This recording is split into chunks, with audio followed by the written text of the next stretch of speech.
स्वागत करते हैं सभी का चैनल पर एक बार फिर से। अगर आप बीएससी नर्सिंग करना चाहते हैं फ्रेंड्स, तो वीडियो आपके लिए बहुत ज़्यादा इंपॉर्टेंट होने वाला है। उत्तर प्रदेश बीएससी नर्सिंग से आपका एंट्रेंस एग्जामिनेशन 2024-25 के लिए बहुत ही जल्द एप्लीकेशन फॉर्म आने वाले हैं। एग्ज़ाम डेट क्लियर हो चुकी है।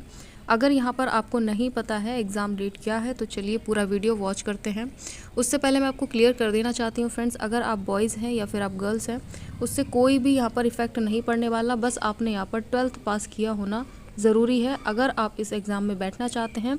तो अगर आपने 12th पास कर रखा है तो आप बिल्कुल ये बीएससी नर्सिंग का एग्ज़ाम आप दे सकते हैं, जो कि आपका ABBMU के थ्रू होता है। तो चलिए ऑफिशियल वेबसाइट पर चलकर थोड़ा सा आपको इन्फॉर्मेशन प्रोवाइड करते हैं और सारी जानकारी आपको देने की पूरी कोशिश रहेगी। हमेशा आपसे कहती रहती हूँ फ्रेंड्स कि जैसे ही आपकी स्टार्टिंग काउंसलिंग की होगी तो हम आपके साथ में बने रहेंगे, इसलिए सब्सक्राइब करना भी ज़रूरी है।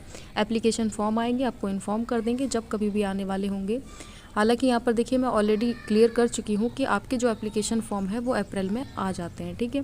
लास्ट ईयर आपके 15 अप्रैल से रजिस्ट्रेशन स्टार्ट हो गए थे, यानी कि आपके अप्रैल में पूरे चांसेस हैं कि आपका एप्लीकेशन फॉर्म आ जाए। तो ज़्यादा अभी दिन बाकी नहीं है, लगभग 1 मंथ ही आपके पास में है, तो अभी से स्टडी स्टार्ट कर लीजिए। तो चलिए अपने टॉपिक पर आते हैं फ्रेंड्स। ऑफिशियल वेबसाइट पर चेक करते हैं क्या यहाँ पर एग्ज़ाम डेट डिक्लेयर हुई है और आपको कौन कौन सी चीज़ों का ध्यान रखना है। तो चलिए वीडियो स्टार्ट कर लेते हैं। अगर आप चैनल पर नए हैं तो जल्दी से सब्सक्राइब भी कर लें। तो जैसे कि आप स्क्रीन पर देख पा रहे होंगे फ्रेंड्स, ये हमारी ऑफिशियल वेबसाइट है, जहां पर आपको दिख रहा होगा कि ये पेज आपके सामने शो हो रखा है। अटल बिहारी वाजपेयी मेडिकल यूनिवर्सिटी उत्तर प्रदेश से आपका यहाँ पर ये ऑफिशियल वेबसाइट आप जिसे कहते हैं, और सर्च में आप इसे इस तरीके से सर्च आउट कर सकते हैं। तो चलिए नीचे स्क्रॉल करते हैं। स्क्रॉल करने के बाद में आपको यहाँ पर एक नोटिफिकेशन दिख जाएगा फ्रेंड्स, आपका यहाँ पर टेंटेटिव डेट शेड्यूल का। इसको ओपन कर लेते हैं। मैं इसको ऑलरेडी बता चुकी हूँ, दोबारा से इसको डाउनलोड कर लेते हैं, फिर आपके साथ में इसको शेयर करेंगे। काफ़ी पहले आपका ये टेंटेटिव डेट का शेड्यूल आ चुका था, जिसमें आपका कॉमन पैरामेडिकल एंट्रेंस के लिए और आपका यहाँ पर बीएससी नर्सिंग के लिए दे रखा है। अब देखिए दोनों में फ़र्क क्या है वो भी आपको समझना पड़ेगा, ठीक है।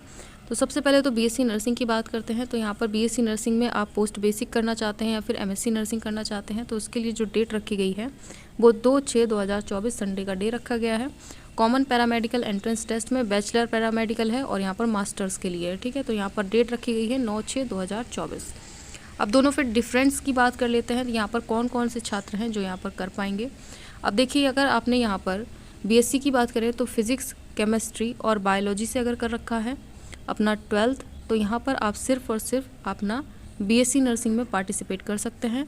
उसके बाद आप पैरामेडिकल की बात करें तो पैरामेडिकल के लिए आपको क्या करना होता है, PCM, ठीक है, PCM और यहाँ पर फिज़िक्स, केमिस्ट्री, बायोलॉजी। यानी कि अगर आपने कोई सी साइड से भी कर रखा है, फिजिक्स केमिस्ट्री बायोलॉजी से कर रखा है या फिर फिजिक्स केमिस्ट्री मैथ से कर रखा है, तो आप यहाँ पर कॉमन पैरामेडिकल एंट्रेंस टेस्ट दे सकते हैं। इन दोनों में यही डिफरेंस होता है।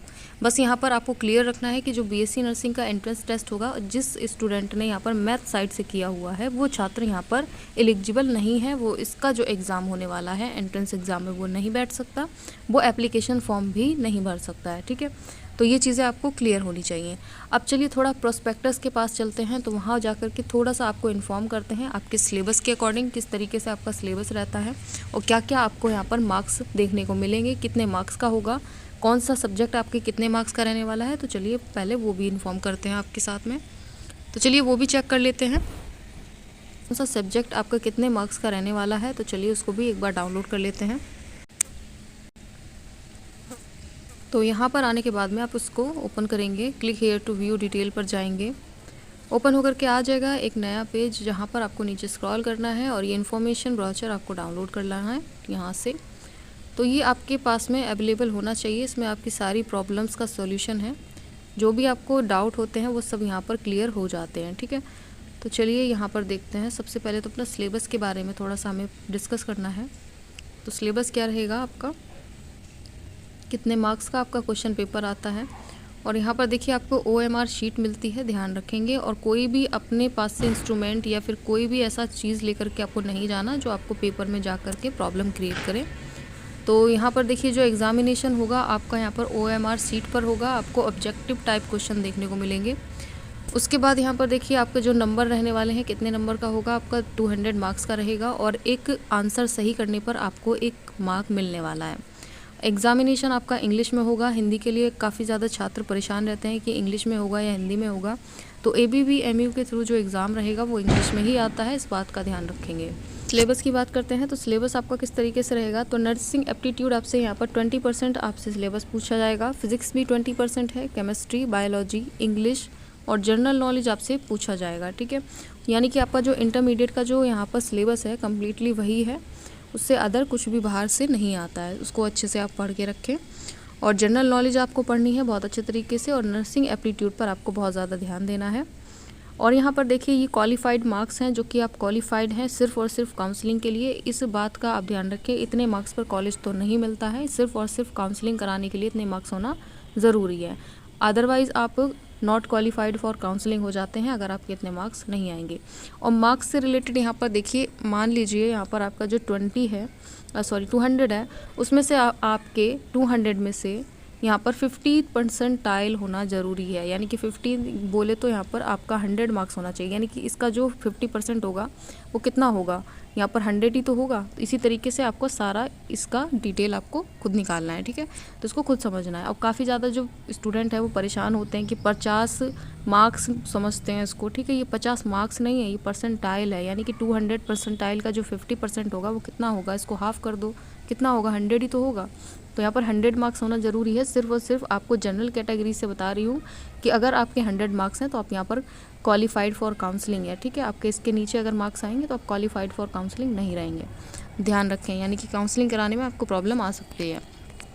और नेक्स्ट टाइम कुछ और क्राइटेरिया अगर इसमें चेंज होता है वो एक अलग बात है। ये लास्ट ईयर का प्रोस्पेक्टस है, इसके अकॉर्डिंग मैं आपको समझा दे रही हूँ, तो आपको समझना बहुत ही ज़्यादा ज़रूरी है, ठीक है। तो यहाँ पर ये सारी चीज़ें आपको क्लियर होनी चाहिए। आपका जो एग्ज़ामिनेशन है वो अपने चॉइस के अकॉर्डिंग आप अपना सेंटर डालिए, वहाँ पर जाइए और अच्छे से अपना एग्ज़ाम दीजिए। तो ये सारी डिटेल आपको यहाँ पर इसमें मिल जाएगी, ठीक है। और जैसे ही आपका रिज़ल्ट आएगा वैसे ही हम आपको इन्फॉर्म कर देंगे। और कोई प्रॉब्लम हो, कोई क्वेश्चन हो तो आप मुझे यहाँ पर कमेंट कर सकते हैं, आंसर देने की पूरी कोशिश करेंगे। अपने ऑफिशियल वेबसाइट पर अपने साथ चेक करते रहें और एक्टिव रहें। तो चलिए फ्रेंड्स, अभी के लिए इतना ही। So thanks for watching. अगर वीडियो हेल्पफुल रही हो तो वीडियो को जल्दी से लाइक करें, चैनल को सब्सक्राइब करके बेल आइकन प्रेस कर दें। टेलीग्राम, इंस्टाग्राम चाहते हैं तो वो भी ज़रूर से ज्वाइन करके रखें। सो थैंक्स फॉर वॉचिंग अगेन।